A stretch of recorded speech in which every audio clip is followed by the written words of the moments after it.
Good advice.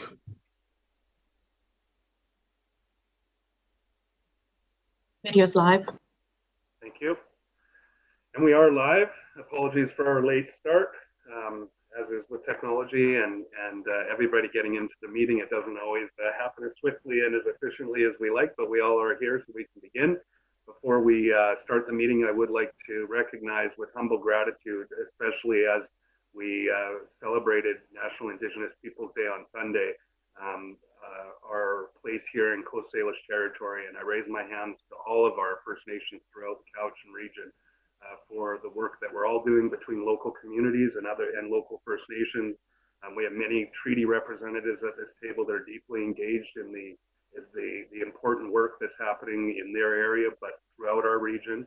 And I know that as we work as a broader organization to grow better relationships with First Nations, it really is those local representatives that are engaging more deeply with their close First Nations, with North Cowichan and the town of Ladysmith, and all of our electoral area directors for investing in those relationships. So I thank you to all of you, and especially to all of our First Nations across the region. And with that, we will get underway. The first item on our agenda is the approval of the agenda. I turn to Ms. Legault to see if there are any additions. Thank you, Mr. Chair. There are two additions. The first is item NB1, which is the staff report on Ministerial Order M192. And the second item of new business is a verbal report from the Corporate Financial Officer regarding Vulnerable Populations Community Gift. Thank you very much. And with those two additions, I would ask for a motion to approve the agenda. Moved by Director Morrison, seconded by Director Sebring.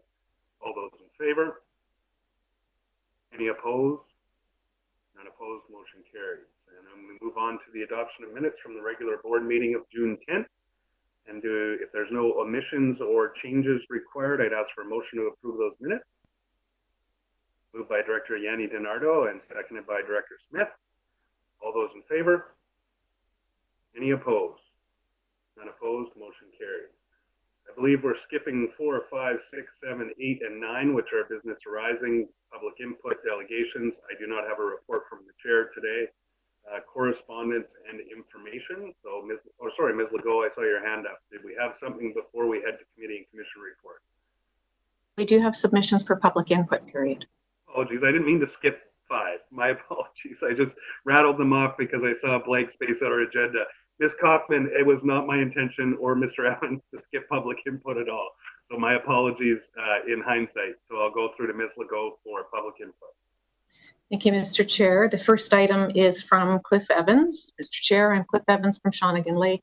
On today's agenda is CR1, report and recommendations of the Electoral Area Services Committee meeting of June 17th. Item 7, recommendation 7, that a renewable letter of credit in the amount of $227,976 from Malahat Forest Developments to secure required park and trail community amenity contribution commitments as detailed in covenant be accepted. This is the old Elkington Forest site with a new name. The applicant wants the CVRD to hold a renewable letter of credit for $227,976 for the building of park amenities, which are already secured by a covenant issued 10 years ago. For the last 10 years, the CVRD has granted many amendments to the original agreement to try and help various owners be successful at this project, but nothing has worked to date. Attached is an excellent article on letters of credit written by Young Anderson, entitled, "Is Your Security Worth the Paper It's Written On? Bonds, Letters of Credit, and Other Forms of Security," November 27th, 2009. This article was written especially for local governments. There are many checks given to ensure everyone gets a fair deal. There's a diagram showing the comparison of letters of credit to bonds and mortgages on page 16, and he quotes, "Here is what the lawyers note about letters of credit. More often, though, these alternate security forms are offered for municipal consideration after a bank or bonding company has determined that a particular contractor is not creditworthy. These financial organizations have the knowledge and experience to perform intensive due diligence on a contractor's financial position, which far exceed the investigations that municipal staff are capable of performing. We would caution staff to treat this message as a red flag about the contractor's financial health, which would make realizing the security on any of these alternate types of security arrangements even more uncertain. If a bank does not want to extend credit to a particular contract, why would you want to? If you're not 100% sure about letters of credit, please refer this back to the EASC to have a second look at this application for a letter of credit and read the PDF by Young Anderson to guide you. Thanks very much, Cliff Evans.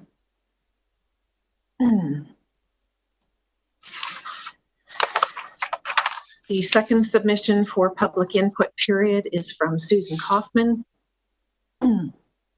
Afternoon, Chair. I would like to speak to CR1-8 public hearing procedures. I'd like to acknowledge Ms. Tyrrell for her report and presentation to the EASC last week regarding public hearings and commission meetings. The table was easy to read and created some good discussion points. I'd like to note that in the report, Ms. Tyrrell referred to the expectations of local government as outlined in M139 regarding public participation and continuing to be as transparent as possible, and for acknowledging in her presentation the need for greater transparency, and that work needs to be done to make better use of CVRD website to inform the public of policy changes and opportunities of engagement. Mr. Chair, that the importance of transparency, consistency of how and where information on policy changes is conveyed to the public is a shared goal. To that end, it has not been made clear to the public if the proposed changes are a temporary response to the ongoing health crisis, and if the board will be adjusting the proposed changes as the reopening guidelines change and those changes will be communicated to the public. Can the board endorse an opportunity for community members to work with Ms. Tyrrell for another staff to identify and develop strategies for consistent proactive communications and best utilization of the CVRD website? The requirement for written comments to be submitted 48 hours prior to the public hearing for FOIPA vetting is new to the existing policy, and reasons for this requirement were not made clear at the ASC meeting. Although I think I know why, what has triggered this policy change, and will it be permanent? Mr. Chair, in the press release that accompanied the M139 and subsequent press releases from the ministry has been quite clear. The role of the public is an essential part of land use decision making. For those decisions that do not require a public hearing, local governments are still expected to find ways to encourage public participation, to be as transparent as possible by keeping the public informed on any decisions and procedural changes through their website and social media. Meetings include opportunities for real-time question and answers to encourage communications and support public engagement. Changes to policy and procedures currently in place to move public input and question period submissions from oral to written submissions have not been conveyed to the public, nor are they posted in an obvious way on the CVRD website. In moving to a written submission format, was this information clearly stated to the public? When and how was the information shared? Did the CVRD develop a policy or procedure on how the documents were to be received? Did the CVRD develop a policy or procedure to determine if the documents were to be retained or disposed? If the submissions are editorialized and not read as submitted, what is considered accurate for the public record? Mr. Chair, the public was not made aware of policy changes that allowed for delegate and applicant electronic participation in committee and board meetings and has afforded the same real-time opportunity to participate. The public is left confused that the ability to participate electronically at public input and question period is a board prerogative, and a vote on public hearing policy and procedure is an electoral area director's only vote. Shouldn't they both receive endorsement from the board? And that is signed Susan Kaufman. And that concludes the public input submissions for today. Thank you very much, Ms. Legault. And I think we will be addressing those comments in the new business item and as we move through this meeting. So I will reserve any comments on them until that point as is appropriate. So I will move on then, I believe then, to CR1. And I want to thank Mr. Evans and Ms. Kaufman for their input, and again, remind them that it was no way my intention to skip by that portion of the meeting. So I'll turn to Director Morrison. Thank you, Mr. Chair. And a fair bit of reading here. I may abbreviate a little bit where appropriate. I am going to pull number 8 for discussion after NB1. I think that's an appropriate order, if you will. And with that, the reports and recommendations from our meeting held on June 17th. Does everyone hear me clearly? Good. Item 1, that a grant Nate Electoral Area I Yubo Mead Creek for $500 to the Lake Cowichan School for bursary for a graduating student residing in Electoral Area I Yubo Mead Creek. Item 2, grant Nate Electoral Area I Yubo Mead Creek for $500 to the Cowichan Lake and District Chamber of Commerce to support the Keep Cowichan Lake Safe COVID-19 response campaign co-sponsored by electoral areas FI, Town and Lake Cowichan, Lake Cowichan First Nation, and the Cowichan Lake District Chamber of Commerce. Item 3 is a grant and aid electoral area F, exactly the same and same recipient for the same purpose. Item 4, that the proposal for name change, boundary extension, and merger of the Mill Springs, Brulette, Cary Village, Sentinel Ridge Sewer System Services to create the Mill Bay Sewer System Service area with a portion of electoral area A, Mill Bay, Malahat be approved. That was a lot of S's. Number 5, 1, that the Community Works Fund gas tax contribution for the Douglas Hill Water Well Pipeline Project be reduced by $20,000. And 5.2, that the Douglas Hill Emergency Standby Generator Replacement Project be allocated $20,000 from that same fund. Item 6, that $30,820 of the electoral area H Community Works Funds 3.0 be allocated to pave and upgrade the lower parking lot at the North Oyster Community Center on the condition that the North Oyster and Area Historical Society enter into a funding agreement with the CVRD that meets the requirement of the gas tax agreement. 7, that a renewable letter of credit in the amount of $227,976 from the Malahat Forest Developments to secure required park and trail community amenity contribution commitments as detailed in the covenant number listed there be accepted, and I would move those items. It have been seconded by Director Kuhn, and because this is a full vote, I just wanted to get some clarity. I'll go to Director Wilson first, and then maybe I just might just have one question. Go ahead, Director Wilson. Thank you, Mr. Chair. I'm going to refer to item 7 there. And, Mike, your microphone is up here. Just bring your microphone down. Sorry, can you hear me now? Yeah, sorry about that. I'm going to refer to item 7 and the public input from Mr. Evans here. He makes some very good points, and I'd like to either pull this for further discussion or to discuss further at this point. I'm not quite sure what the process would be here. I would turn to staff for advice. We may have been able to pull it before they were read, but the block has been moved and seconded. It's appropriate though to ask questions on the block. Yeah, so I would just go ahead with your question, Director Wilson. Yeah, thank you very much.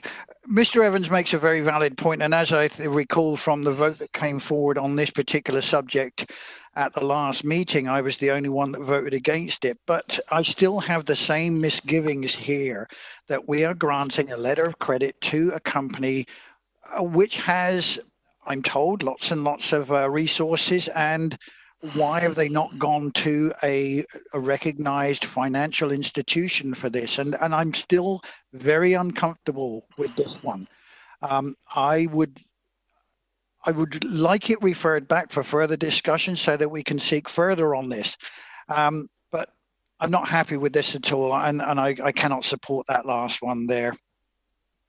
So I'm not sure.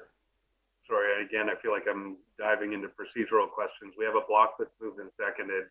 The director in his comments made known a desire to committee, but if I may, Director Wilson, if we could have some clarity on letters of credit, because I did read it as well, and I know that it's not uncommon practice. I look to my municipal colleagues. I know on some subdivision and zoning work that we will accept letters of credit. In fact, quite often we do and have had success with those. However, and I just want to remark that this article that's been cited here is 11 years old.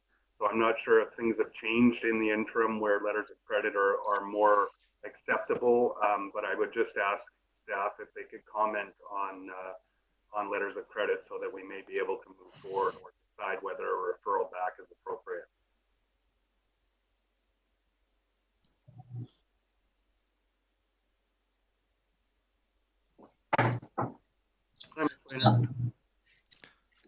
To the chair, I've actually had a fair amount of experience with the irrevocable letters of credit. They get renewed quite right off the bat. There's no cause for getting a hold of the bank. The money is always there. You can withdraw down on that. The work is done in advance to establish to ensure that there's enough money to cover all that are required for that. and it's a very suitable way of going about it. Thank you. So because my Chair, that answers my question. That's fine as long as we're assured that the funds are there. That's how I'm happy with that. thank you, and I'll just do a follow-up. I don't know if man has. My understanding is that this is actually secured credit, and that we hold the letter, and if we are in a position where we need to draw on it to works, we can actually withdraw from. Mr. Chair, somebody does not have their mic muted, and I can't hear anything from heavy breathing. Okay. Sorry. Back to staff. And I've got you, Director Manhas, next on my list. I just want clarity, Ms. Weiner, if I could, that if there is a situation where the works are not completed and the letter of credit is held, we can withdraw that to complete the work? You are correct on that. And the letter of credit is not, it's in place until the CBRD chooses to rescind it. Thank you. Okay, I'll go to Director Manhas. Thank you, Mr. Chair. How long is the letter of credit for? Is it for a year? And is it the same amount that it was in the past? The letter of credit's in place until such time as the CBRD rescinds it. So it's automatically renewable until such time as it's done. And the amount for the letter of credit is established at the beginning, which is why there's a contingency amount that's placed into it when you put it on. You, Director Morrison. Just like to remind the board that this was fully and thoroughly discussed at EASC, and would like to call a question. I had no speakers anyway, so I was about to call the question. I did have a question, Aaron.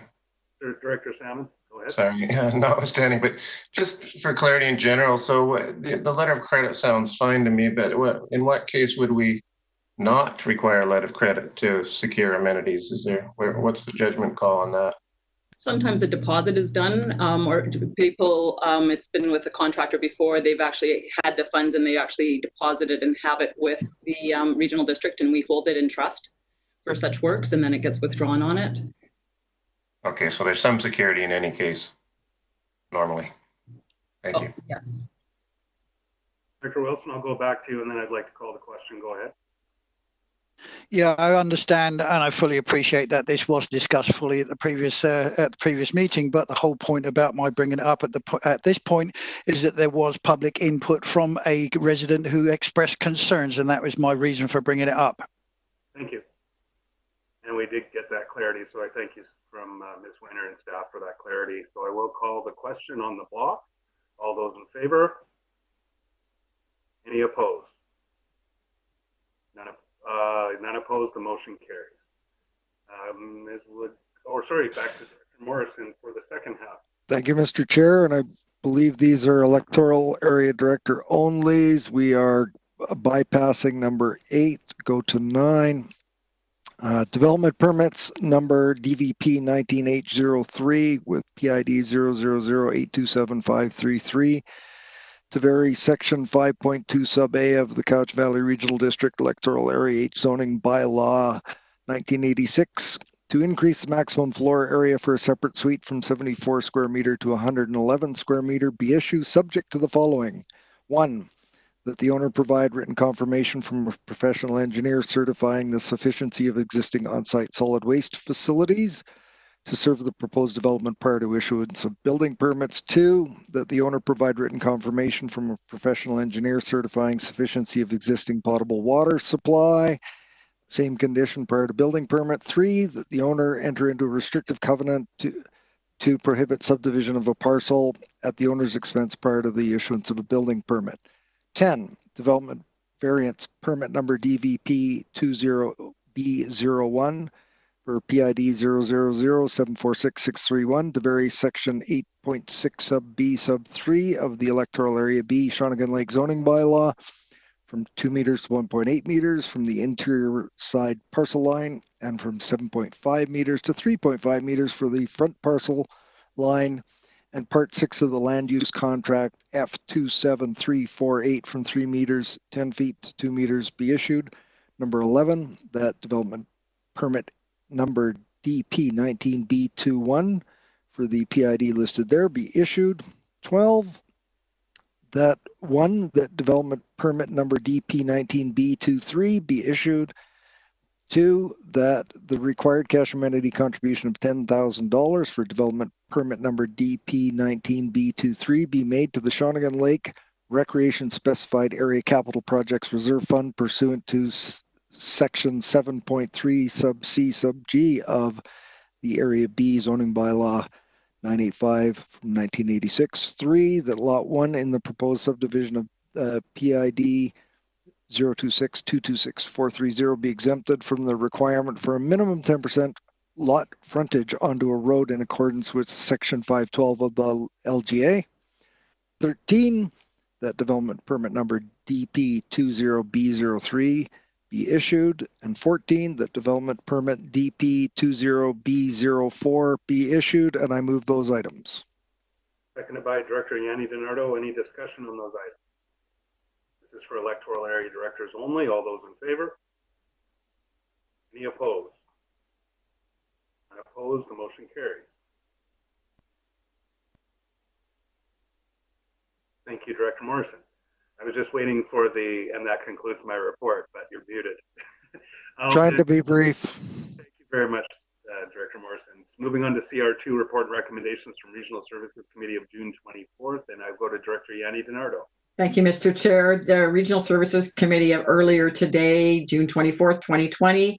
Recommendation is the 2020 budget for Function 520, Solid Waste Complex, be amended to 1, increase transfer from operating reserve by up to $60,000. 2, increase vehicle expense by up to $60,000. I move that. Moved. Do I have a seconder? Director Wilson seconds. Any discussion? Seeing none, all those in favor? Any opposed? None opposed, motion carries. That is my report, Mr. Chair. Thank you, Director Yanni DiNardo. Moving on to director reports. Report from Director Acton, Electoral Area B, Shawnigan Lake reapplication for UBCM Award for Community Excellence. And the recommendation there, but I'll go to Director Acton if she'd like to bring the recommendation forward. Thank you, Mr. Chair. Yes, so my recommendation is a pretty short report. I'm sure people have read it and can understand it's pretty self-explanatory. So my recommendation is that an application for UBCM Community Excellence Award for the Shawnigan Lake Village Plan be supported. Thank you. And seconded by Director Smith. Any discussion on that? Seeing none, all those in favor? Any opposed? None opposed, motion carries. And I did want to say that that's a great project, and hopefully we're successful in that application. And I apologize, I didn't realize my camera was off. I'm like, where am I on the screen? So I was here the whole time, I swear. Moving on to the staff reports, I'll turn this over to Ms. Legault. Thank you, Mr. Chair. Item SR1 is a staff report from the Manager of Communications and Engagement regarding the 2019 annual report, and the recommendation is for the board to receive the report. Thank you. Do I have a motion? Moved by Director McGonigal, seconded by Director Smith. Discussion. I will say that I enjoyed the first half, and the second half put me soundly to sleep. That's all the numbers and stuff, which are very important, but they do get dry after the 4th or 5th page. I see no further discussion on this. I'll call the question. All those in favor? Opposed? None opposed. Motion carries. And I will say thank you to staff for doing all the work to put this together. I know that that's an unceremonious way to complete all of that work, but I do feel it was a great report. Thank you for that. Moving on to SR2, Ms. Legault. Thank you, Mr. Chair. SR2 is a staff report from the Finance Division on the 2021 budget calendar, and the recommendation for consideration is that the 2021 budget calendar attached to the Finance Division's June 12th, 2020 report be approved. Is that moved by Director Smith? Seconded by Director McGonigal. Discussion. I just had one comment, and I'm loath to be the one to open a can of worms, but I noticed that we did have an EAS session, specific session. I apologize for not getting back to the original report, but I thought there was one earlier engagement with the entire board that isn't on there. I'm okay with the schedule. I just wanted my other colleagues, and seeing that there was no hands, to be good with the schedule, understanding sort of the meeting schedule we have in front of us. And I know Director Morrison, you spent some time with staff to ensure that we had those check-in opportunities. I'm not seeing any hands from the rest of the board, so I'll take that as we're okay with the schedule, and I'll call the question. All those in favor? Any opposed? None opposed, motion carries. Thank you to staff again for working with Director Morrison and the rest of us to do that work. Ms. Legault, on to SR3. Mr. Chair, SR3 is a staff report from Legislative Services on options for board and standing committee meetings, and the recommendation is for direction. Thank you. So we do have a report and recommendation in front of us, and we do see some options there. I'm anticipating some discussion. I'm not seeing any hands yet, so I'm going to start talking. I'll go to you, Director Sebring, but I got my opening. I'm going to take it. I'm very anxious to do whatever we can to resume meeting in person as safely as possible. I did like the option that had us looking at something like the theater as an option, looking at our colleagues to the north. I know they use the Shaw Auditorium, and I believe Director Smith brought that up during our last meeting, and I think that that's the most likely compatible facility. I also would remark that every indication is that we're moving into phase 3, and also want to remark on the rescinding of Ministerial Order M139 last week and the replacement of it. So my comment, and this would be hopefully echoed what I heard by Director Sebring and Director Staples, was that we are to make best efforts to resume meeting in person and with the public, and if we aren't able to, that we would pass a resolution that would provide significant or sufficient justification for not resuming that level of meeting. Now, I know that there's different levels of comfort, and I recognize among board members there may be different opinions, but just reflecting on the option at CPAC, I believe that that would allow for some opportunity, and I may disagree with some of the specifics in the recommendation too, but I would support moving to in-person meetings at a larger venue like that, with the appropriate markings and physical distance, if that was supported by the board. But I'll turn it over to Director Sebring, and then I'll continue on a speakers list. Director Sebring. Thank you, Mr. Chair. I think I would concur with what you're suggesting, although it is considerably more work for staff, and I understand that. My question goes sort of to the title of this thing, and that is options for board and standing committee meetings. I'm thinking of commissions, the Island Savings, too many years doing that. The Cowichan Community Center Commission hasn't met, I think, since January. In fact, we haven't even elected a chair yet for this year. And does this, and I guess the question is to staff, does this also cover off the resumption of some of those commission meetings? Because there's some things to discuss, and there was an item enclosed regarding some of that stuff to do with the community center that I think should probably be considered by the commission rather than the board. And so there's all these other sort of ancillary pieces that go with this. So I guess the staff, does this include commission meetings? And can we do one recommendation for board meetings and something else for committees and commissions? I put that through to staff. I'm not sure which staff member is comfortable commenting on that. Mr. Chair, the original purpose of this report was to address standing committees and the board, not to say that we can't address commissions. So Mr. Elzinga's putting his hand up too. Elzinga. If I can, Mr. Chair, thank you, and through to Director Sebring. He's quite correct that the Cowichan Community Center Commission has not met, as well as some of the other recreation commissions. And the intent by staff was to move back toward electronic commission meetings. But as Ms. Legault indicated, if the board wanted to go toward in-person commission meetings as part of this recommendation, staff would be amenable to that. Thank you.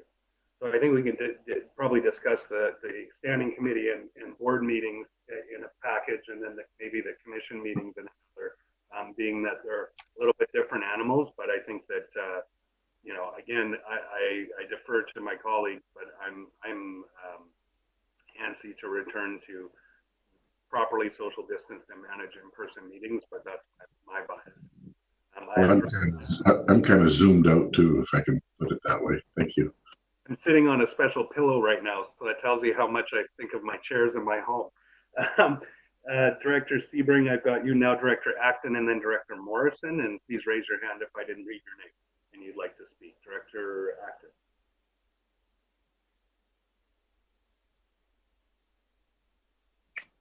Thank you, Mr. Chair. My shortcut wasn't working to unmute myself. Well, I think what I'd like to see happen is kind of a two-stage approach where we do the Electoral Area Services Committee in person and then we leave the board day as Zoom. Let's not add too much to staff to having to organize another venue and everything. We can easily social distance in the boardroom with less people. And then also in that decision, I'd like to see the commissions included in that. Commissions going to electronic means I find is completely unacceptable. The commissions are already losing their purpose here. They've been kind of put to the side. They've also, Director Sebring mentioned, he doesn't have a chair. My APC currently does not have a chair as well. We need to resume those committees and commissions to start working because they're really important for our decision making. And that's kind of what I would like to see happen. I think that would be the easiest solution, and to give it some try and some comfort. And then all the municipalities could go and resume their own council meetings that are also smaller. The board is a big meeting that I think I can live with personally as a Zoom meeting every second week.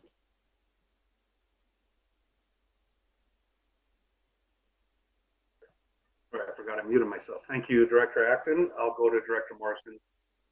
Thank you, Mr. Chair. I would be supportive of any resolution, and I realize we're dealing with board and standing committees only on this issue. We've got the other committees and commissions later and other information on that.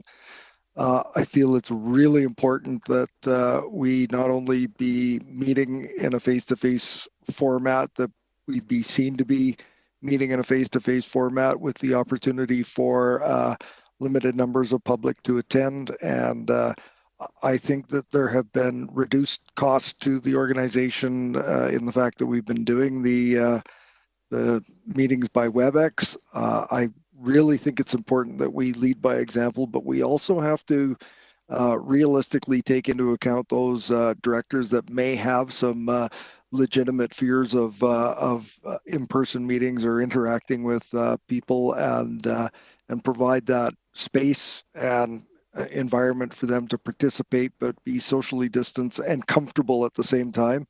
I think that there's downsides to the virtual meetings, and I think they're becoming more prevalent the longer we have them. So I would encourage the board to look at as soon as we can to get to in-person meetings. Thank you.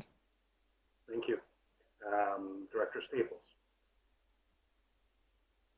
Yes, thank you. I agree with Director Atkin. I think it would be good to, if Electoral Services is ready to do that, given their numbers.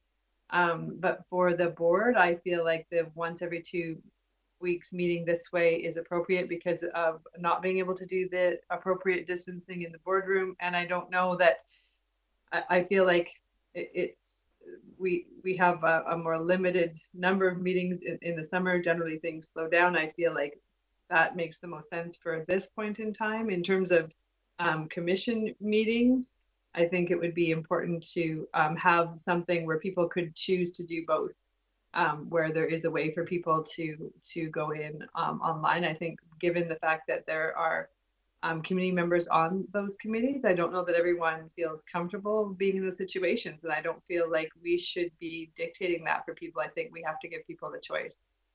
In our council, we're doing our committee of the whole meetings in person because we're able to socially distance in our council chambers.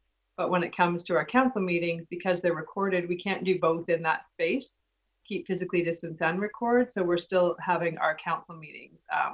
in this electric format for now. So that's what I would like to see moving forward for at least the next 2 months, and revisit it again in September and see where everything is at. Thank you.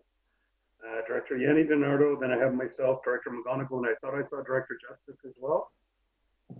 Thank you, Mr. Chair. I agree with Director Staples and also Director Acton, and that we should, the electoral area services, but not the board for the next few months. And also, we're not speaking to that now, but I'm having a lot of my community, the APCs and the Parks Commissions, are really not happy with the virtual.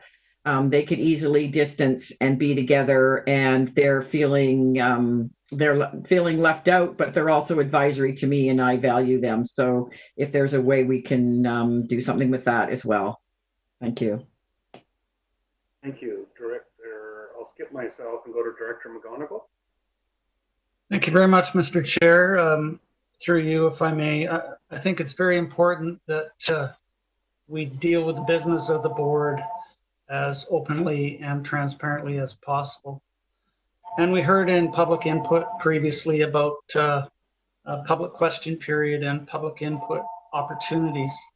I'm wondering, under the new ministerial order, if we go forward with a hybrid system, which is suggested, one for electoral area services in person, one for the board virtually, if by resolution we have to announce that for the board purpose, I would encourage us to look forward to in-person meetings to accommodate those concerns of the public on presentations and presence at those meetings as soon as possible. And I know there is some angst amongst people with immunocompromised people within their bubble, and I fully respect that. I'm more inclined to look at option 2 personally, where you could afford that distancing, not only for the board, but also for those who wish to attend within the public for their presence. So either way, I will support the majority of the board. Thank you.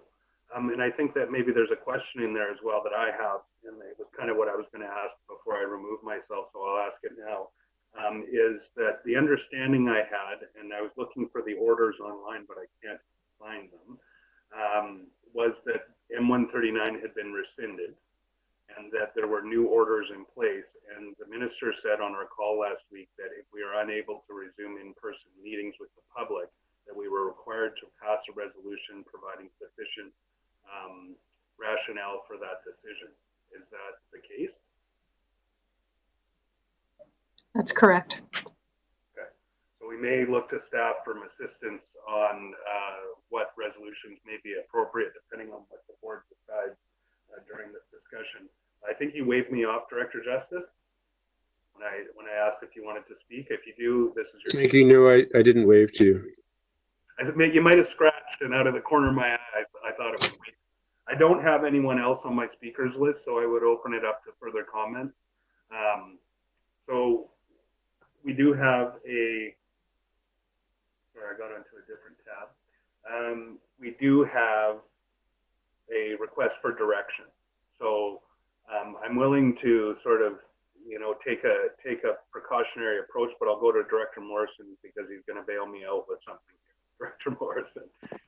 Not likely, Mr. Chair. So I'm just trying to rationalize some of what I've been hearing and some of what input we've had from staff. So I'm hearing that, yes, we should go to EAS in-person meetings as a first step. And from my take, that means outfitting the boardroom, because we can probably social distance the directors, the 9 directors in the boardroom, might be tight for staff and the likes.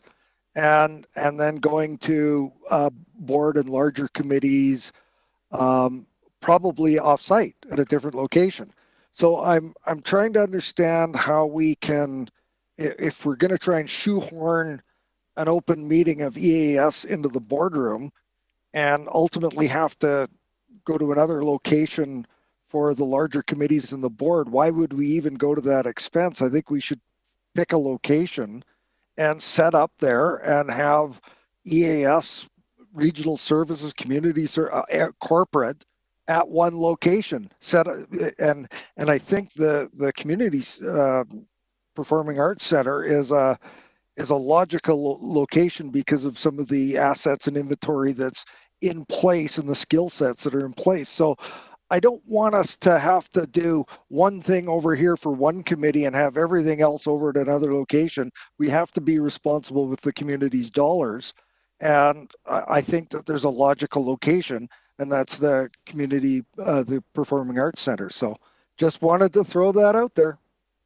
Thank you. And I just want to remark, I think what I heard was for those who are wishing to just resume EAS in person was that the remainder of the meetings would remain electronic. If that's what I had heard. And I'll go to you, Director Kuhn, in a second, but I feel an opportune moment. Remarking on the staff report, and then thank you, I think Ms. Legault just sent me an email to remind me that under new business, because I was like, where did it go? I knew it was here. That reflection on M192 is actually under NB1, which clarifies some of the newer measures. We have had a significant scaling back of resources dedicated to our board and committee meetings in terms of our in-person stuff. Lack of food services. I know coffee's cheap, but there's been a lot of support that hasn't been required. However, I'm mindful in the couple of times I've seen staff working behind the scenes to facilitate these meetings that maybe the savings aren't quite as great as my first estimate. So I'm open to that discussion. I appreciate that as municipalities, we're also working through this challenge. Anybody who's been in what we call council chambers in Ladysmith knows that it's essentially impossible to socially distance anyone in that meeting, even if it was without the public. So we are looking at an alternative venue as well. I'm just not sure I agree with the conclusions about the financial impacts, and that I feel like there's been a lot of expenses that have been set off during this time, and maybe I'm just really antsy, and I think we owe it to our communities to resume in-person meetings and allow the public in to observe as soon as possible. But again, that's just one opinion of 15 around the board. So I will look to my other colleagues. Hopefully Director Kuhn's going to solve the puzzle for us. Director Kuhn, you're up next. Yeah, I'm ready to move to option 2. I have a question though. As no meetings are scheduled for August, staff anticipate this option would be available for meetings starting in September. Why can't that be available for July? I put that through to staff. Thank you, Mr. Chair. There was a piece of equipment that was waiting for installation at the theater that would probably take us to about mid-July. And we would also have some training and policy and work to do just to ensure that everything was set up in accordance with public health recommendations and work safe requirements. Thank you. So Director Kuhn, you seem to sort of make a motion there that I didn't see a seconder for. Are you making that motion? That option 2? Okay, do we have a seconder for option 2? See hands, and I'm assuming those are seconds and questions. So I'm going to take Director McGonigal as a second, and I'll go to you to speak first, and then Director Sebring. Thank you. And just to clarify, should we choose option 2 for September resumption of these meetings, would it still require a resolution for the July portions to be virtual? I think it would, yeah. And I think that we have, if we adopt option 2, we would have justification for the interim period, being that there are some logistical matters that will need to be dealt with. That's just my opinion. Hopefully the ministry would feel similarly. I've got Director Sebring and then Director Acton. Sorry, Director, yeah, go ahead. Actually, Mr. Chair, I think I'm okay. I had some questions about what meetings we're actually agreeing to have at the Performing Arts Center. Some of this comes back to my earlier question about commissions, but we can put that off until we finish this discussion. I'm good. Thanks. My understanding is that would be the standing committees, the AIC, community services, et cetera, and the board. And then we could have a further discussion on the other commissions. Okay, thank you. Thank you. Director Acton. Thank you, Mr. Chair. Unless I've kind of missed it a little bit here, I don't see a recommendation from staff. What would be the easiest? What would be like logistically the easiest to manage, when they could start on that? Like, just a little bit of direction from staff would be appreciated on this matter, because we are far removed from the operations of the business. So it was recommendation 2 in the staff report that was moved, utilizing Couch and Performing Arts Center for board and standing committee meetings. And it does kind of reflect a little bit, but I'll go to any member of staff that would want to provide further clarification around the motion that's on the floor, which is to utilize the Couch and Performing Arts Center for board and standing committee meetings starting in September. CBRD facility with infrastructure available to record and live stream meetings, venues of sufficient size to allow physical distancing of elected officials, staff, and public. It does say here the video cannot be linked to agenda management system, which I'll continue to argue with because I technically know how we could do that. Once the live stream is finished, the video would be manually uploaded to the CBRD YouTube channel. Additional resources would be required, as CPAC staff would be used to operate audio-visual equipment, and the cost of staffing for a 4-hour call out and venue rental is estimated at $515 to $655 for 4 hours, or $655 to $795 for 8 hours, including setup and tear down. Additional costs may be incurred for staff training on procedures, equipment, and supplies, for signage, safe distance marking, hand washing, sanitization stations, overtime, or extra staff to monitor and admit attendees. So that's the resolution that's on the floor. And I don't see a follow-up, so I'll go to Director Justice. I thought you were going to ask staff to answer that, like how. By the motion that was on the floor, but I'll go to staff for further clarity. Well, is it something that's actually going to be easy to implement? I think they reflected that it wouldn't be easy, but possible. I'll go through to, I think Mr. Carruthers popped up, so I'm assuming you'll speak to that. Yeah, unless Ms. Legault had anything that she wanted to add. I mean, we appreciate the board's desire to meet in person, and the transparency and the Zoom fatigue or the WebEx fatigue that people are experiencing.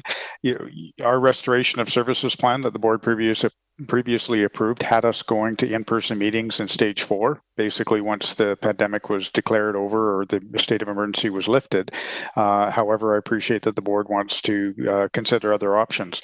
For staff, and I believe Director Acton was asking our opinion in terms of ease of implementing, I will say that for ease of implementing that we would stay with WebEx.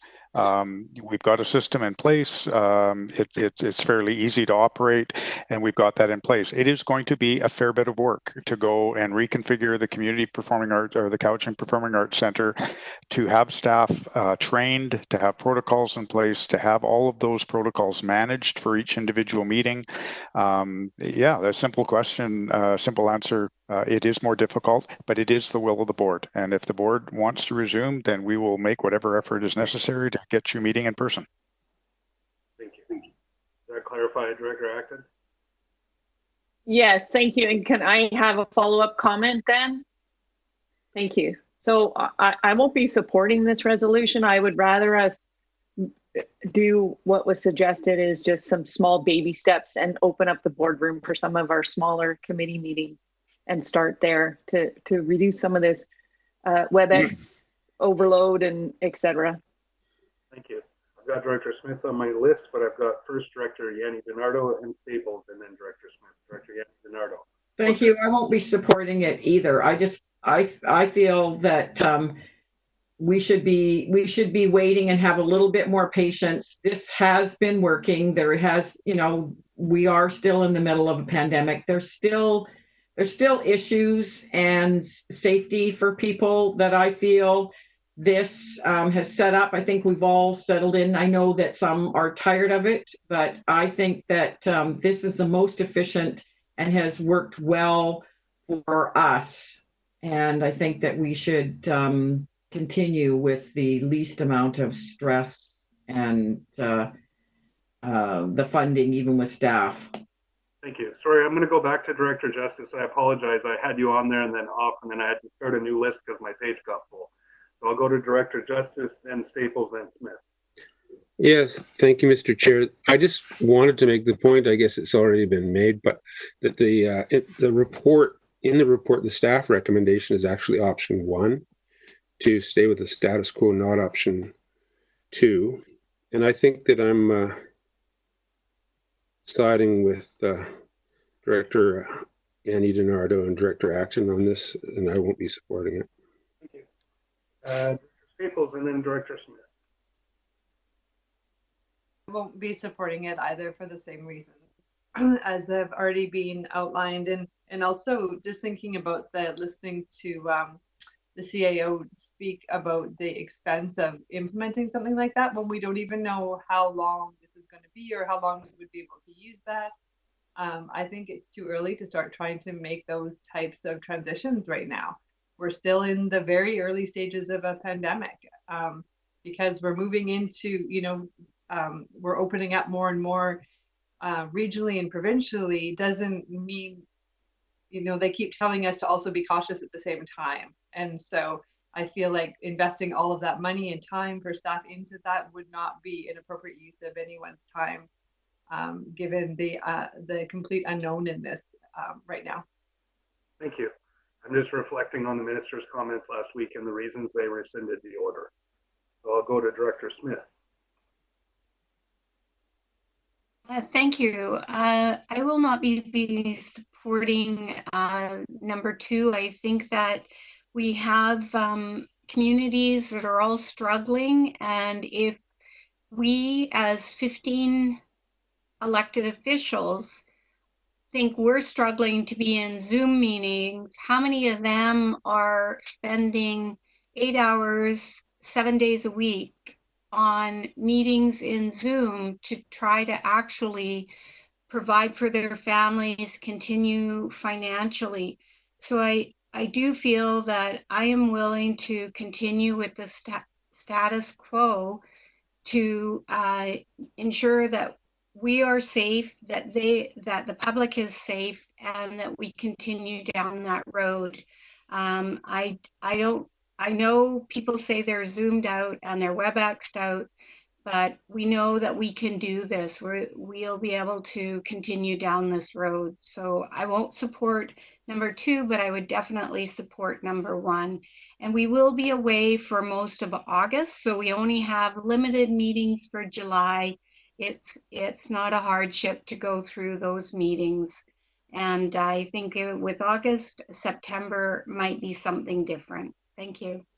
Thank you. I've got Director McGonigal, but I've got Director Wilson first, and then I'll go to Director McGonigal and Sebring because they've already spoken. Director Wilson. Thank you, Mr. Chair. Yeah, I'm in complete agreement with some of the sentiments that have gone on so far. I'd like to call the question on this one, please. Oh, hang on. Sorry, here we go again. Yeah, I'm in complete agreement with the sentiments that have been expressed so far as hanging in there and continuing where we are. And I'd like to call the question on this particular one, and if it is defeated, I'd like to recommend option 1. I do. I'm going to allow the 2 last speakers on the list. I think there's probably some concurrence here amongst the majority of the board, but I'll go to Director McGonigal and then Director Sebring, and then I'll call the question. Thank you, and I appreciate the comments from various directors on costs, etc. And that did come into my thought pattern as well, but also the transparency and public input and that portion. So if we are to continue on WebEx, how is the option to allow virtual participation of the public in those processes, whether it be through the public input period or the question period? How could that be accommodated within the WebEx portion?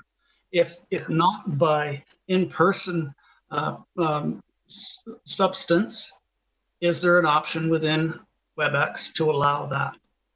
Yeah, thank you very much for that, because that was going to be my next question after we deal with this resolution. Would be we need to make better efforts then to accommodate public input and transparency around these meetings with those 2 items, especially as our regular participants seem quite prepared and adept to give their input via WebEx.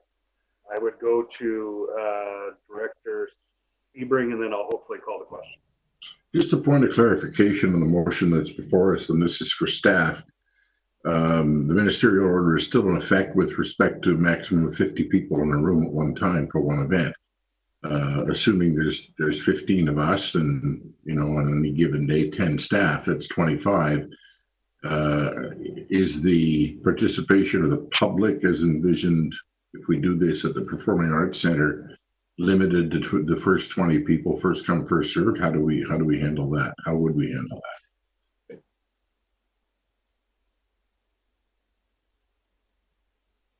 See, nobody's jumping up to answer the question.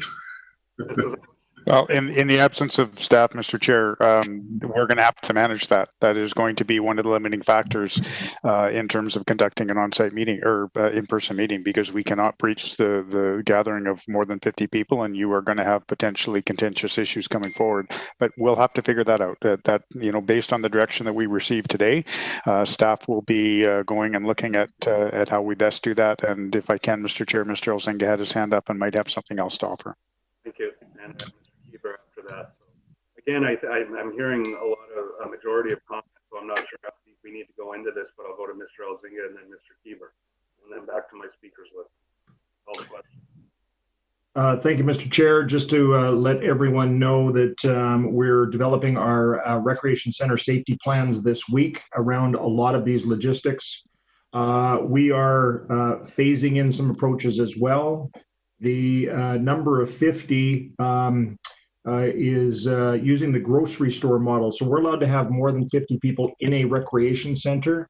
Actually, we're allowed to 50 in a space. So for the Couch and Performing Arts Center, we're allowed 50 in the seating area and more people on the stage. So the seating area, the 731 seats there, would be limited to 50 people. That's as per the order. Thank you. Mr. Kieber. Thank you, Mr. Chair. So what Mr. Elzinga just said basically makes my point mute, but in my discussions with my counterparts on the island in the regional districts, they're doing exactly that. They're limiting the number to 50, and it's first come, first served. So if you're not within that first 50, you're just simply not being let in the building. So just wanted to make that point. I think you also made another point that other regional districts are actually going to resume meetings. They're looking at that at the moment, but their plan is to limit it, yes. Thank you. I already checked with my colleagues, so I just wanted to make that point before I call the question. We will be the outlier in resuming meetings if we do not decide to do so, but that is our prerogative. So I'll call the question. Oh, sorry, Director Morrison, I apologize. I know I saw your hand there and I forgot. Just very quickly, and I turned to staff for some clarification on this. We've moved another item to down past NB1. I've done a lot of reading the last couple of days. Is there anything in the NB1 new order, which is I think M192, that has additional bearing on the discussion that we're having right now?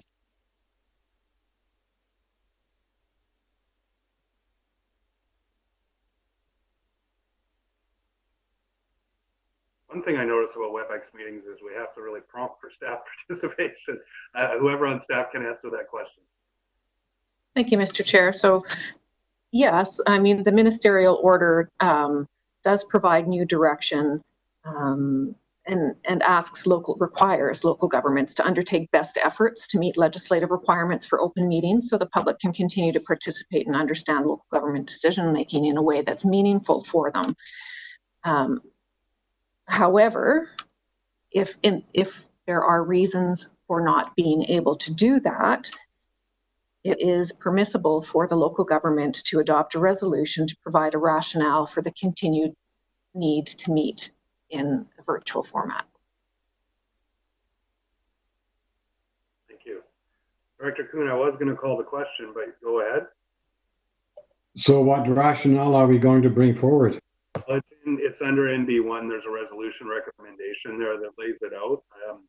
I think that I'm sensing we have a certain mood amongst the majority of the board, so I feel it's appropriate to call the question and we can deal with that other part under NB1. So I'm going to call the question. All those in favor? And those opposed, and this is again opposed to option 2. So I have Directors Kane, Justice, Wilson, Smith, Yanni DiNardo, Staples, Acton, and Manhas against. The motion is defeated.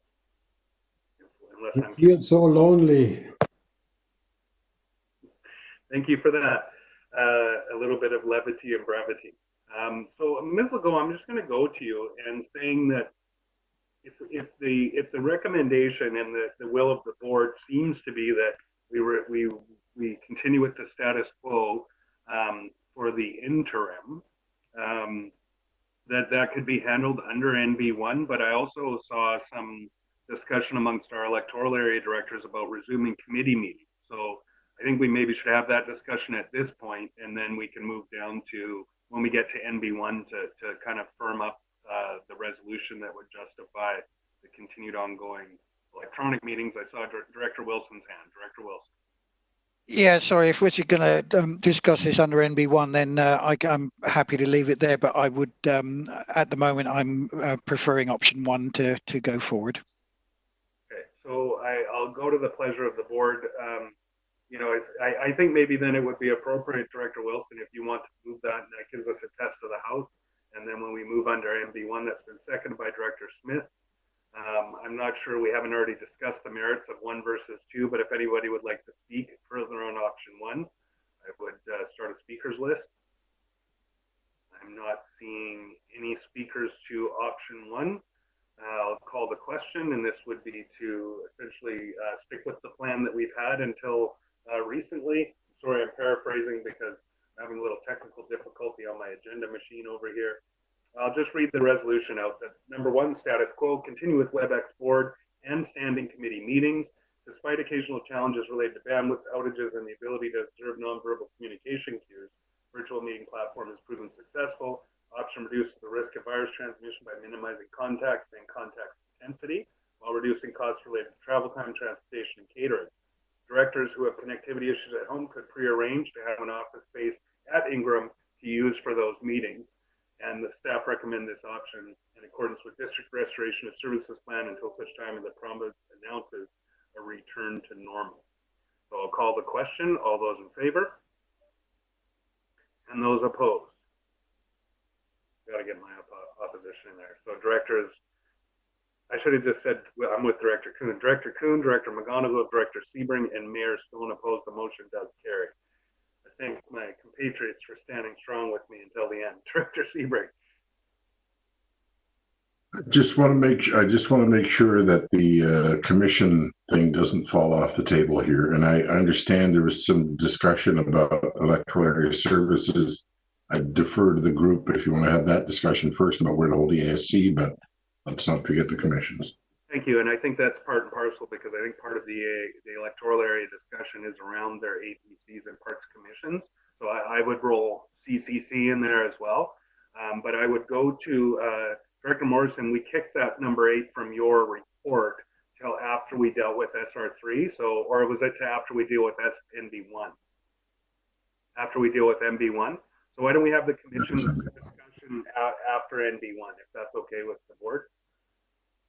That's where we've referred it to. So I believe that takes us to SR4 and Ms. Legault.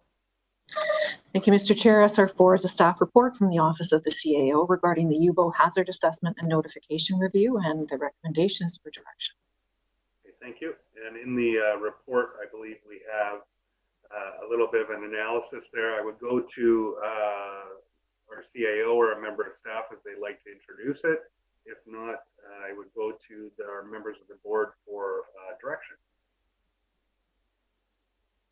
I'll go to Director Kuhn first, and then I'll see if there's a question that arises out of it. I've given this some more thought in the meantime, and the letters have been written to the affected people. I've had some talks with some of them. As far as I'm concerned, the issue is done, it's over, and I cannot see how a further independent review of this is going to change anything that has happened. whatever happened did happen. It's done. I'm not very pleased with it, but I can't see how anything can be reversed or how we can gain any more knowledge out of this. I pointed out in my report that I feel the board should be more diligent and more, let's say, critical of staff reports and use their heads a little bit better. And I think that's all I can do. A review by an independent source, I don't think would shed any more light on that. So you know me, I don't like to waste money, and I'm afraid this would be wasting money. So I can't see how we get any big gain out of that. Thank you very much. Thank you. I have Directors Acton and Wilson on my list. Director Acton. Thank you, Mr. Chair. I was kind of thinking along the same lines of the director of the area. If he feels that the community doesn't need this kind of review moving forward, I think right now it's kind of pointed with the expression of, you can't move forward if you're looking backwards. So let's just carry on with, we have a lot of other items that might be more important for us to be focusing our energy on at this time. Thank you. Director Wilson. Absolutely. Yeah, let's go along with Director Kuhn on this one. Drop it and let's do better in future. Thank you. If I could, I'm seeing hands now that I thought we were done the discussion, but I'm going to make my point then. I think that what I've discovered through this process is I would phrase it in a different way than Director Kuhn, but I tend to agree that it's more about our responsibility as board members and really taking the time to analyze and dig in a little bit deeper, especially on really impactful decisions. And, we've had a lot of conversations lately about how our decisions affect members of our community. And I think it's just more of a reminder to all of us to have that critical thought process in collaboration with staff. It's not a versus, it's more about, okay, well, how do we manage this process to cushion these difficult conversations as best we can? I'm sorry, I think I saw Director Yanni DiNardo and Director McGonigal. I just wanted to agree with everyone here, so that's all. Thank you. Director McGonigal. No, and likewise, I concur with the majority of the speakers, but it also it's important to reflect on what was the shortcomings in the process, and I think through a policy review of this maybe afforded some level of moving forward, but that can be done internally, I'm sure, whether it be EASC or any other committee that we choose. Okay, thank you. So I would suggest that if the board is amenable to it, that we make a motion that we not proceed with the of the review of the UBO hazard assessment and notification. That's been moved by Director Kuhn, seconded by Director Siebing. Ms. Legault, are you okay with my wording of that motion? It was very simple that we not proceed with the review of the UBO hazard assessment and notification. Okay, so that's been moved and seconded. Do we have any further discussion? Seeing none, all those in favor? Any opposed? None opposed? Motion carries. Thank you very much. Moving back to our agenda, we do have, I believe, I'm following my agenda correctly, we have two bylaws for electoral area directors only. Ms. Legault. Thank you, Mr. Chair. BEA 1, CBRD bylaw number 4291, Electoral Area C, South Cowichan Official Community Plan Amendment Bylaw for 3741 Holland Avenue, 2019, for second reading. Thank you. Do we have a mover? Moved by Director Wilson, seconded by Director Kuhn. Discussion. Seeing none, all those in favor? Oh, sorry, Ms. Director Nicholson, did you want to speak to it? I apologize. I missed a whole bunch because my internet died. Oh, I'm sorry. And so could you tell me where we're at? We're under BEA 1, Electoral Area Director Bylaws. So, okay, so I haven't got it open in front of me, so tell me what this is. CBRD bylaw number 4291, Electoral Area C, South Cowichan Official Community Plan Amendment Bylaw for 3741 Holland Avenue. Okay, thanks. Yep. Second reading. call the question. It essentially already passed based on the vote, but all those in favor?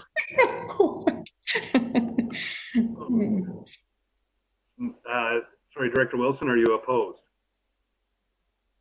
Sorry, can you give me a thumbs up or a thumbs down? Thank you. So we had none opposed, motion carries. Ms. Legault, just bumbling along here. BEA2, and I take responsibility for the bumbling, by the way. I've already tried to skip a couple things. Ms. Legault. Thank you, Mr. Chair. CVRD bylaw number 4292, electoral areas A and C, South Cowichan zoning amendment bylaw for 3741 Holland Avenue, 2019 for second reading. Thank you. And moved by Director Smith, seconded by Director Yanni DiNardo. Seeing none, all those in favor? Any opposed? Unopposed? All right, I believe we're on to number 17, unfinished business, UB1, and I'll go to the ESC chair for the recommendation.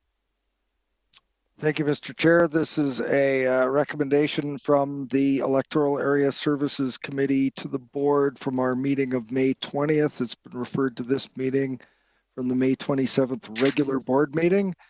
And the recommendation is number 11, that OCP and rezoning application number 02-A-17RS for PID 029596947 be denied and a partial refund of application fees be provided in accordance with the CVRD's development application procedures and fees bylaw number 4267, and I will move that item. Thank you. Is there a seconder for the motion? Second. By Director Salmon. And do we have discussion on the item? Director Yanni DiNardo. Thank you, Mr. Chair. I'm wondering if we could refer this. I'd like to make a motion to refer this back to a future meeting. Thank you. That's a referral motion by Director Yanni DiNardo. Do we have a seconder? This will be from electoral areas. Is that a second, Director Kuhn? Thank you. So that's been seconded. So on the motion for referral, I'll ask for any discussion of the propriety of referral. We'll see none, so I'll call the referral motion. All those in favor, this is electoral area directors only, in favor of the referral, and opposed to the referral. And the opposed is Directors Nicholson, Haim, Morrison, Smith, Acton, and Salmon. Did you get all those names, Ms. Legault? Seated. So we're back to the motion that's been moved and seconded. Any discussion on the motion? Seeing none, I'll call the, sorry, again, this is electoral area directors only. Director Sebring, you have a question? No? All those in favor? And those opposed? Directors Yanni DiNardo and Kuhn opposed. The motion carries. So we move down to business, and I'll go to Ms. Legault. And just remind folks when you mute your microphone. Ms. Legault for NB1. Thank you, Mr. Chair. Item NB1 is a staff report from Legislative Services on Ministerial Order M192. It follows on the earlier item where we indicated the province is now asking or requiring local governments who are continuing to meet in the absence of the public virtually to pass a resolution indicating how they are making best efforts to provide a venue for the public to provide openness, transparency, accessibility, and accountability. And the proposed recommendation in the report is that pursuant to Ministerial Order number M192 in the Cowichan Valley Regional District Restoration of Services Plan, the attendance of the public at CVRD board and standing committee meetings cannot be accommodated in accordance with the applicable requirements or recommendations under the Public Health Act because of limitations on mass gatherings and the inability to provide for adequate physical distancing with the full board, staff, and members of the public present in the boardroom. And that the CVRD is ensuring openness, transparency, accessibility, and accountability for meetings by 1, allowing the public to hear and see the proceedings by electronic means, 2, allowing the public to submit input on agenda items by email, 3, providing notice of the meeting, 4, making the meeting agenda as well as other relevant documents available on the CVRD website, 5, providing email notification of publication of agendas to subscribers. 6, archiving meeting video for future viewing by members of the public. And 7, continuing to investigate options to facilitate public participation.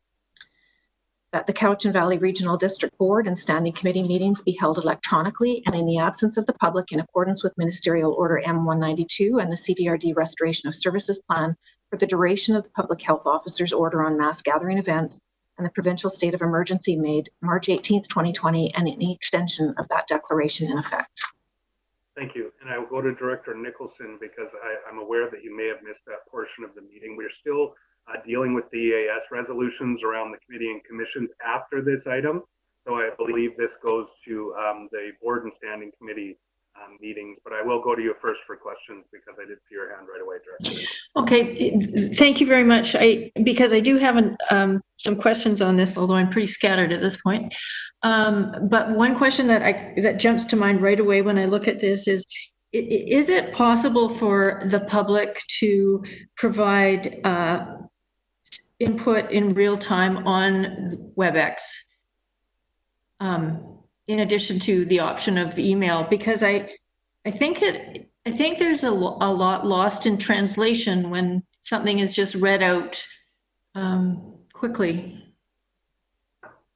So I'll put that through to staff. I was going to remark that I was hoping that somebody would move this resolution until we could have a little bit of discussion about the public participation piece. And I would just put through Director Nicholson's questions to staff and comments to see if there's a way that they feel we can facilitate better participation. I've got the others that raise their hands. If I go like this, I know it's hard to see, but I've got Director Smith, Yanni DiNardo, and Morrison. But I just wanted to get response to Director Nicholson's comments first.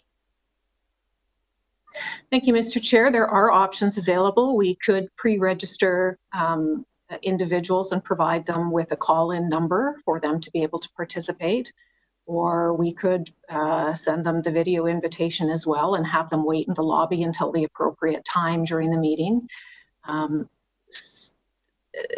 It does get to be a bit resource intensive during the meeting, but it is a possibility that could be investigated. Thank you. You know, I'm wondering if the call-in, do I get the impression that the call-in would be easier to manage? Or are they kind of roughly the same barriers? Okay. I'll go to Ms. Trolf and then I'll come back to my speakers list. Ms. Trolf. Thank you, Mr. Chair. I just wanted to let the board know that staff have in the background been testing the WebEx events platform, which is similar to meetings, but it has an expanded functionality. We have IT, I think, on the line, and they could potentially speak further to that.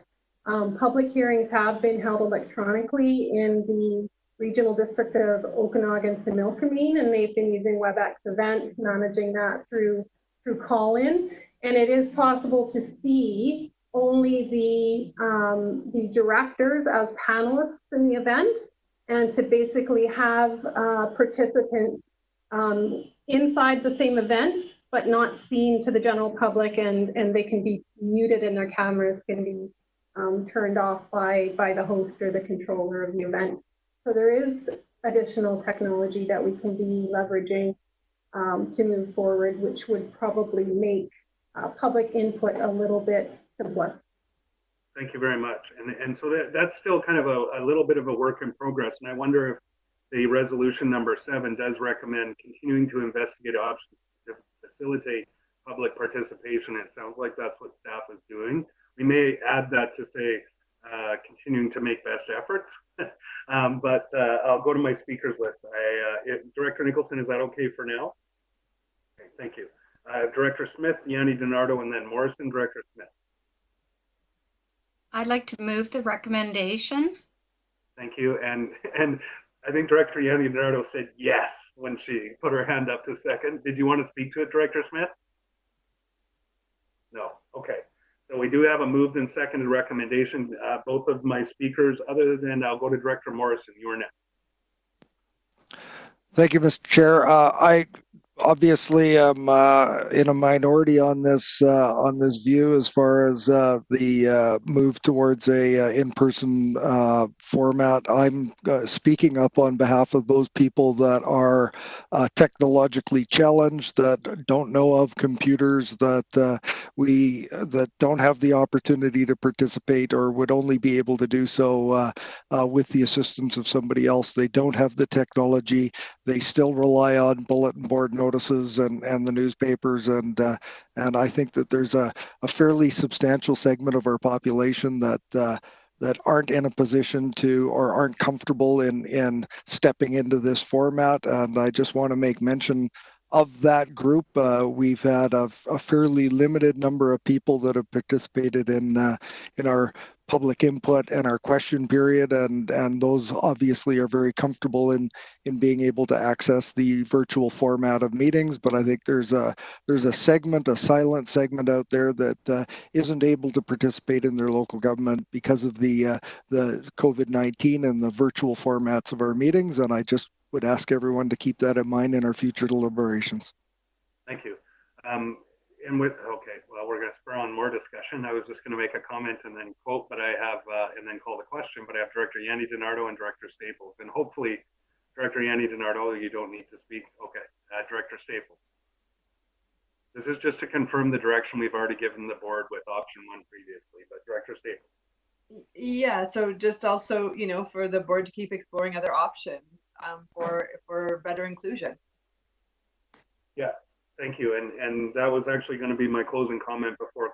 I would ask Director Morrison, maybe you and I can work with staff next week and start talking about, I think the WebEx events platform, if we do a good job from the communication side, I'm just reflecting on Director Kaufman, Ms. Kaufman's public input, that if we're better at advertising and communicating through all of the avenues that we have available to us on the website and through social media, a call-in number that is as simple as dialing a phone number and being able to be put in the public input or the question period queue, that it may be something that us as committee chairs can, and board chair can manage. So maybe that's a little bit of a training as staff gets closer to being comfortable with that platform on how we can facilitate that. And I would take that under advisement for the board and work with staff on making that happen ASAP. So thank you for those comments, Director Staples. Is there any further discussion on the motion? It's been moved and seconded. It's rather lengthy, so I'm not going to read it out again. All those in favor? Any opposed? Those opposed are Directors Morrison, Kuhn, McGonigal, and Chair Stone.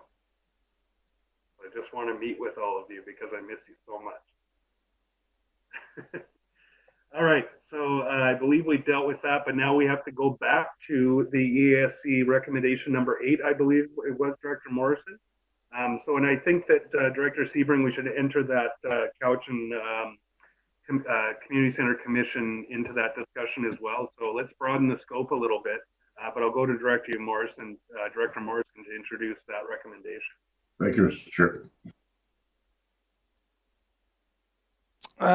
Thank you. And I'm just looking at it, and it's got the old order M139. Well, I'll just read it and we can decide to amend and do whatever we want with it. But from earlier in the committee report from our previous meeting, number 8.1, that pursuant to Ministerial Order M139, the electronic public hearing procedures outlined in the June 12, 2020 staff report to the Electoral Area Services Committee be adopted. 2, that electronic public hearings be delegated to at least 3 directors, including the Electoral Area Services Committee Chair and the Director of the electoral area in which the land subject to the proposed bylaws are located, and that the hearings be chaired by the Electoral Area Services Committee Chair. 3, that matters be referred to advisory commissions in accordance with the Local Government Act, Ministerial Order M139, and CVRD procedure, bylaws, and policies, subject to prior confirmation that a quorum of members is able to meet electronically.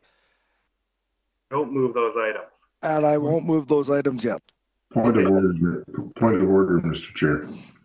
this showed up under electoral area directors only. If we're going to expand it to include commissions, I would submit that we need to expand the voting eligibility as well. I don't know how to do that. Yeah, so I was going to say that we deal with maybe the EA director only issues first, and then we can just continue the discussion to reflect on the broader committees and commissions, if that, and I would turn to staff if that's appropriate. Okay. Director Yanni DiNardo, you had a question? Yeah, sure. I was just the commissions and the APC and the parks and the commissions, most of them can distance, they can be in person. So I think that that would be more valuable to have them. There's not that many, there's usually 8. Parks commissions can sit outside. They have got that adjusted, and I really miss that, and I think that is critically needed. Thank you. Reflecting on the discussion, I think we need to go to staff for some direction, because everything in this resolution is essentially moot, or recommendation, because of the rescinding of that order and the new orders in place. So I'm looking to staff for a little bit of advice, because I heard the discussion at the previous EAS as well, with that desire to the Parks Commission's meeting in the parks, and I also heard staff say, but our parks are closed, so we're not supposed to be booking things in our facilities, right? So I'm just looking for staff to help us bridge that gap, because maybe this comfort level can be resumed a little bit by having some of these lower risk meetings in some of our spaces. But I'll let Ms. Troll speak, and then put your hands back up, please, if you want on the speakers list. Have directors Yanni DiNardo, Acton, Morrison, and that's it so far. But Ms. Troll, thank you. Thank you, Mr. Chair. So for clarity, Ministerial Order 192 was issued on June 17th, the same day that this resolution was considered by the Electoral Area Services Committee. So much to my chagrin, we're dealing with a change right now. My recommendation would be for item 1 to simply be modified to read pursuant to ministerial orders. So you drop the number entirely, and that would also deal with any successor orders that might be issued in relation to electronic public hearings. And for clarity, the order did not, Order 192 continues to allow electronic public hearings to take place. And does, as Ms. Legault noted earlier, stress the need to ensure transparency for the public and to ensure that there are clear instructions for how to participate in public hearings. I could speak to maybe commissions separately, or I could do that now. I would say let's discuss it separately, but I'm looking to our electoral area directors. If we amend recommendations 1 and 2, just so that it reflects the ministerial orders rather than including M139, based on the discussions we already had, are we comfortable moving ahead with an amended 1 and 2? And I saw Director Morrison, I think, try to move that. I would move that by striking, well, adding an S to the end of orders in item 1, striking M139, and moving 1 and 2 with the aforementioned changes. Thank you. And I see Director Wilson seconding. And for electoral area directors only, do you have a discussion on Director Acton? Thank you, Mr. Chair. I guess my question would be, I don't like the idea of it being so vague. If how do we ensure that it comes back to the board? At what point, what would trigger it to come back? The strength of this board. So we, well, all of our committee chairs, and you're one of them, I think that if any of us, including any director at this table, feels that it's time to reconsider that, and I think that will be informed by public health, it would be appropriate to bring it back. And I know you'll have support from directors Morrison, Kuhn, and Stone. But I think that if there needs to be more clarity, we could introduce an amendment. But I would say that I'm comfortable with what's there. But I would go back to you for a follow-up. or if staff Yeah, feels like yeah. So I guess, yeah, either way, if anything, I kind of feel like if it doesn't remain, taking away that ministerial order number, now if there's a new one, in which case would it come back to the board, whether it's stricter or looser, it doesn't matter. I'm not kind of getting to one way or the other.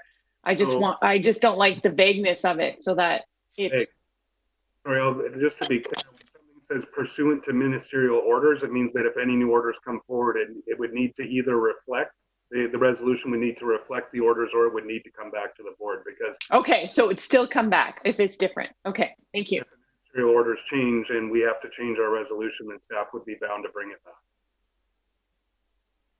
Is there any, sorry, I'm Director Morrison. I was from my previous speakers list, and I'm running out of ink, so if you see me shaking my pen, I've written so many speakers lists today. So I don't think I have any further speakers on items 1 and 2 with the amendment. Sorry, Director Nicholson. So I'm not sure if this is the right time to mention this, but overall, I think that it's really important for us to establish a time frame for letting us try this stuff out and then actually stop and review how well it's going to make sure we're doing tweaks. And I get that staff are going to continue to try and make it work better by trying different things. But I think we don't know how long this kind of a situation, or even if it'll come back in even a stronger wave in the future. So we really need to take a good hard look at how well this is working and where we need to really pay attention. So I would like to have some sort of timeline, like say in September, that there is some formal review where it comes back and we'd have another discussion about it. Thank you. So I would say that if that's your goal, you would need to move an amendment. The motion has been moved and seconded. So just to help out here, I would recommend that the, really hard to have a meeting when you're making popcorn, that the amendment be, if you would like to introduce this electronic, and be just at the end of number 1 to say after it says be adopted, it would be comma, and brought back to the board for review in September.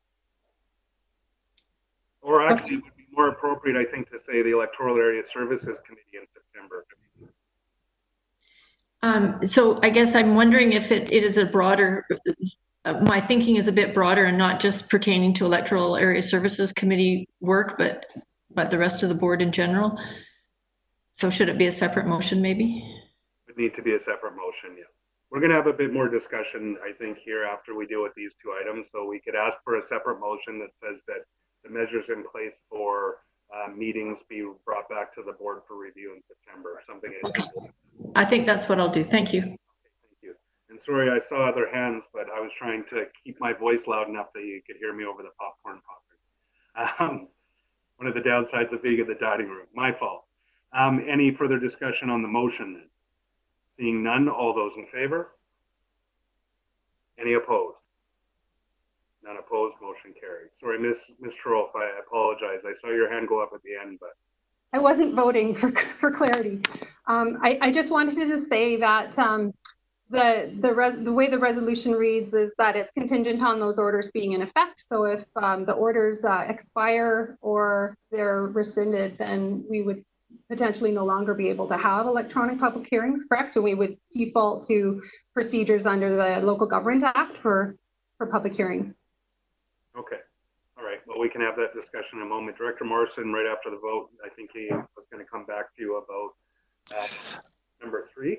Yeah, on number 3, this seems to be a bit of a continuation of some of the discussion that we had at Electoral Area Services, and it seems that there are directors that still have some fairly strong feelings around the abilities for their advisory planning commissions, parks commissions to be able to meet in different formats than what's laid out in here, and I'm really reluctant to do some more policy crafting on the fly as we speak. So I'm wondering if my colleagues would consider this referral back to staff for a sort of a cleaner, more concise report that has all of the considerations that people have brought forward before. Like, obviously, there's some directors that want to have the ability for there to be outdoor commission meetings, but all of the aspects of the Local Government Act and those requirements still have to be met. And I'm not comfortable with number 3 as it's laid out.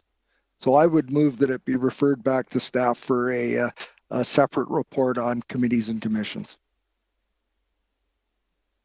Okay, do I have a seconder for that motion? Director Salmon seconded. So discussion on the motion. Director Smith, and then Director Nicholson, and then Director Ack.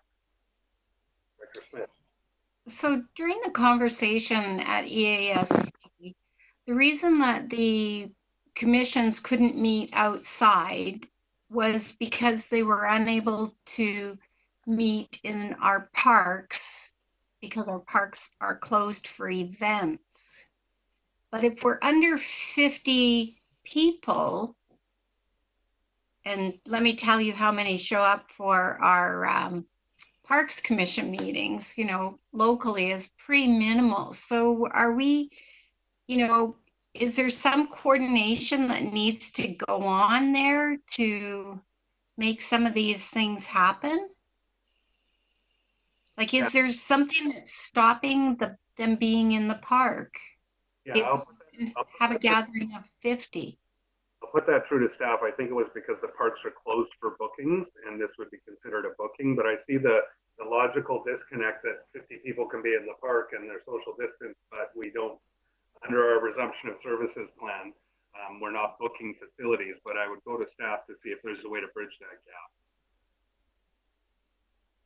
Mr. Chair, I think that the tricky aspect of this is that this commission meetings are public meetings. They're CDRD public bodies that are meeting in public, and so the same sort of provision should apply with respect to compliance with provincial orders. And so certainly hearing that it's able, you know, we're able to meet the physical distance requirements being in open spaces. However, there should be some understanding that members of the public also have the full right to attend those commission meetings and also need to be accommodated, as does the applicant and as do staff. And so we need to ensure, particularly given the current conditions, that we can meet WorkSafe BC requirements in addition to the provincial health orders that are in place. So I think that's kind of the tricky aspect of this, is ensuring that if a meeting is being held, it's meeting sort of the test of a safe workplace, essentially, because it is actually an extension of the CDRD's workspace. Okay, I've got you on my list already, Director Acton. I'll go to Director Smith for a follow-up. So the Saltaire Parks Commission does meet in the park probably 4 times a year. And we've had the applicant there. We've had people in attendance at the meetings. We have a huge area for people to actually distance. So if we've already done it under WorkSafe BC, then why would we not be able to do it under WorkSafe BC now? I mean, through the chair, there are specific WorkSafe guidelines for the COVID-19 public health emergency. So that is what I'm referring to, not routine WorkSafe provisions. Oh, and so having, go ahead. Sorry, having said all that, staff certainly would be willing to look at options for how to accommodate commissions safely, and that might mean looking at our community centers, as Mr. Elzinga alluded to earlier, and there may be more ability to have to meet the requirements that we need to meet in a more kind of structured environment. Thank you. I'm going to jump in here because I wonder, we do have a motion on the floor to refer this back to staff. I'm just looking at staff because I forget if that got seconded and if it's on the floor. So seeing the mover say yes. So I'm wondering though if, and reflecting on what Ms. Charles just said, if we could also include in that, Director Morrison, was your motion to refer back to EAS or to refer back to staff? And then, because then if it's to refer this back to staff, they could also bring forward to the board recommendations for our APCs and parks commissions, but also for our other commissions like the Cowichan Community Center. That was exactly my intent. There seems to be a lot of moving parts in this, that we have legislative requirements that need to be met. We've got applicants. There's you reviewed the EASC video. So I think a concise report fully explaining all of the intricacies of this brought forward by staff back to the board for consideration makes a lot of sense, as opposed to the trying to craft this on the fly in this meeting. Thank you. I've got Director Nicholson. I have you next on my speakers list. I just wanted clarity on the motion, Ms. Terrell. You had your hand up, so I'm coming back to you. I just wanted, Mr. Chair, I just wanted to say that I would be happy to work with Mr. Elzinga on a report that could be looked at by all the directors in unison. And so you may want to consider where that report should be considered, whether that should be Electoral Area Services Committee or another committee. Yeah, and the motion, I believe, is actually to bring it back to the board. So I think that would accomplish that goal. But I'll go through my speakers list now. I'll go to Director Nicholson, then Director Acton. And if you would like to get on the list after that, I'm open to it. Director Nicholson. So I am supportive of doing more work on this and having another report and discussion about it.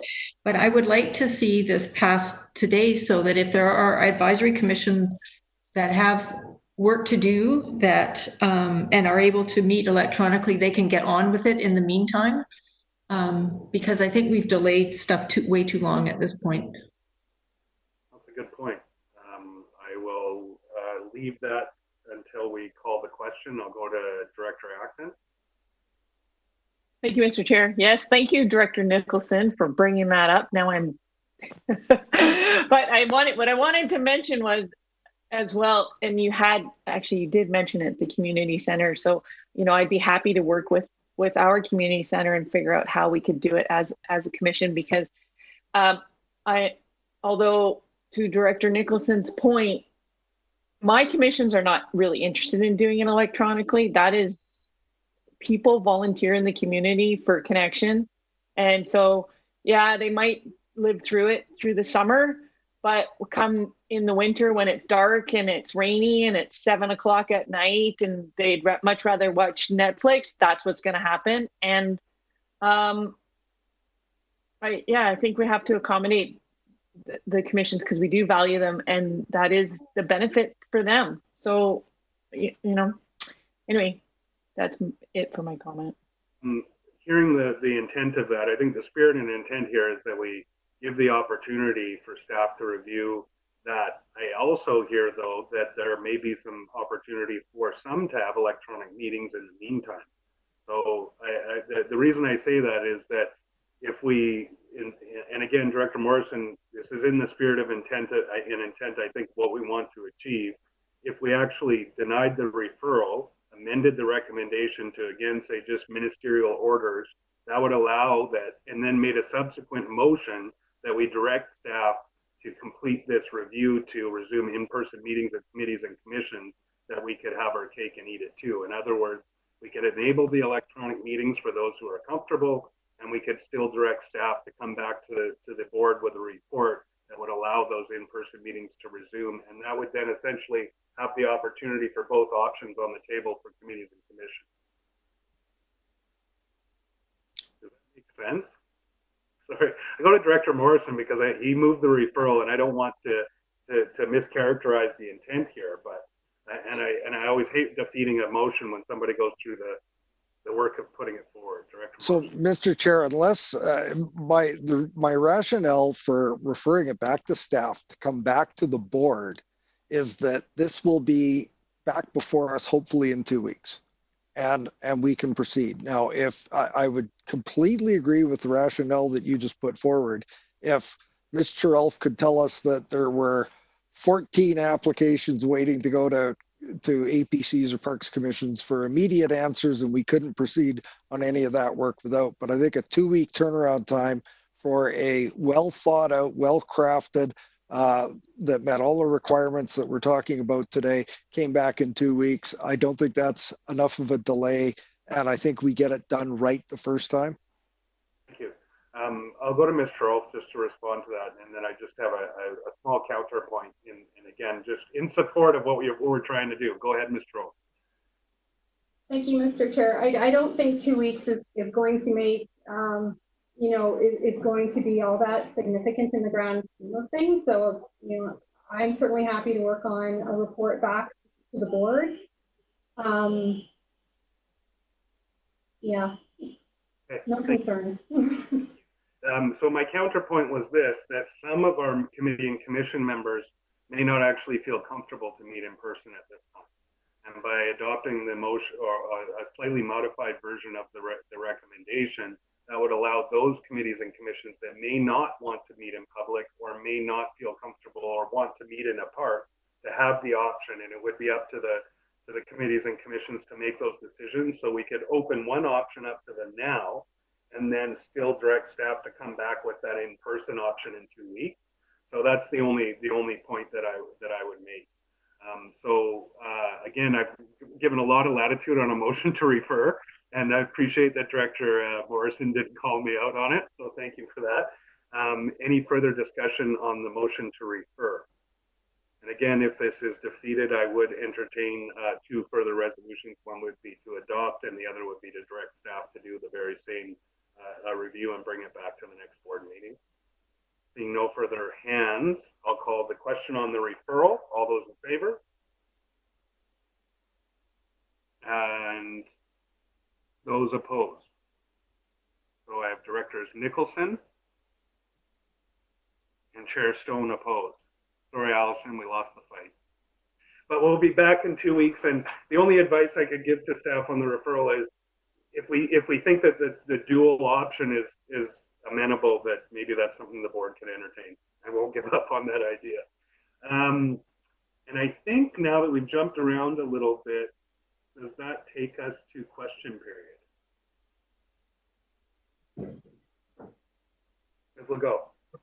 Thank you, Mr. Chair. We have the other item of new business, which was the corporate financial officer's verbal report on the Canadian Medical Association Foundation funding for vulnerable populations community gift.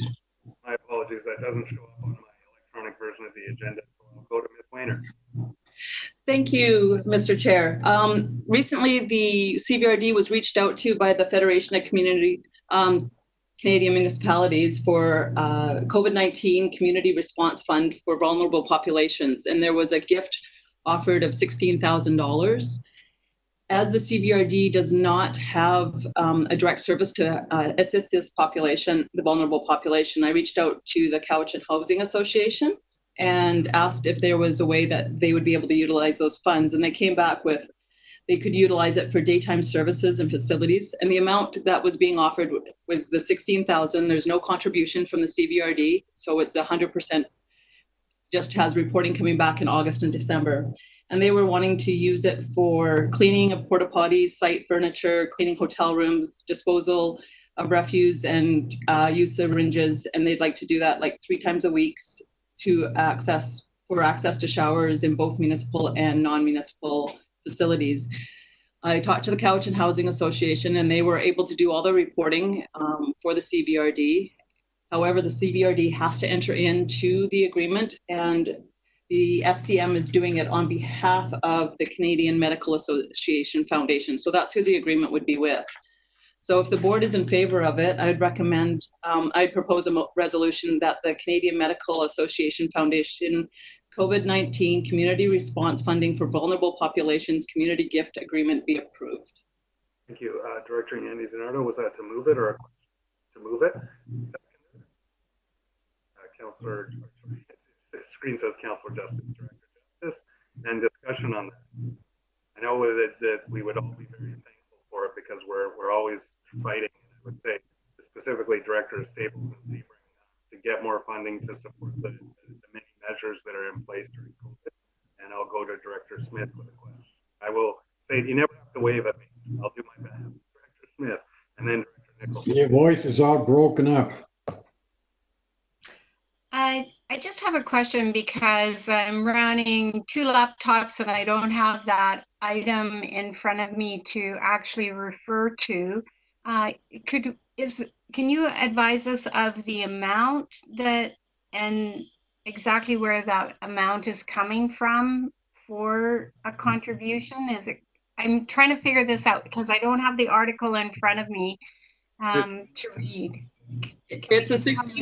It's a $16,000 gift agreement. There is no funds coming from the CVRD. It's coming from the Canadian Medical Association Foundation. They came and offered it to the CVRD to help with the COVID-19 vulnerable population. So it's a gift that would come to the CVRD if we had use of those funds.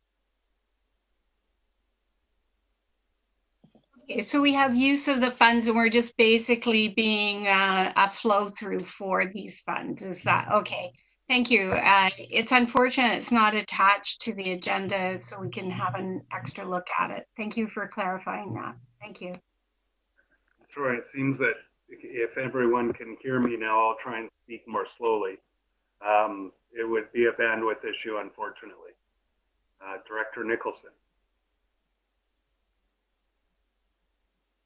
Thank you. I just remembered that I wanted to make a motion that in September, staff review and report back on the implementation of electronic meetings.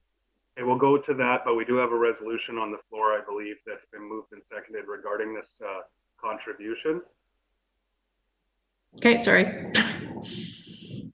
I'll call the question on the motion. All those in favor?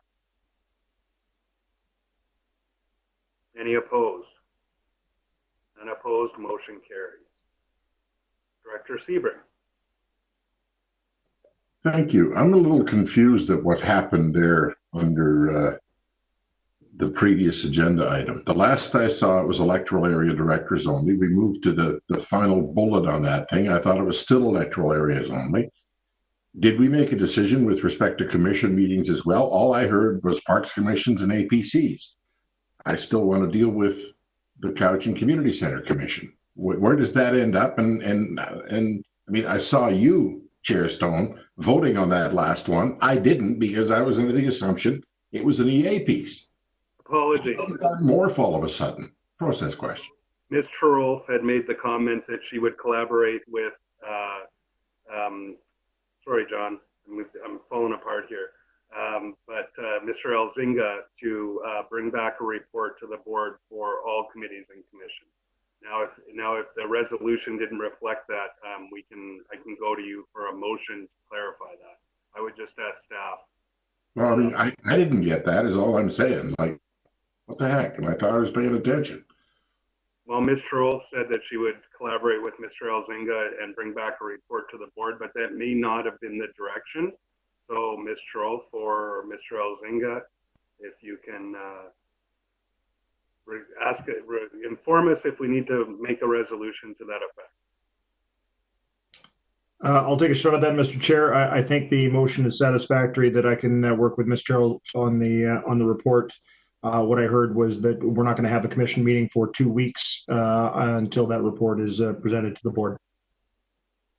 Does that satisfy your needs, Director Sebring? It'll have to. It's fine. Thanks. Thank you. And I believe that I was going to go back to Director Nicholson, who wanted to make a motion.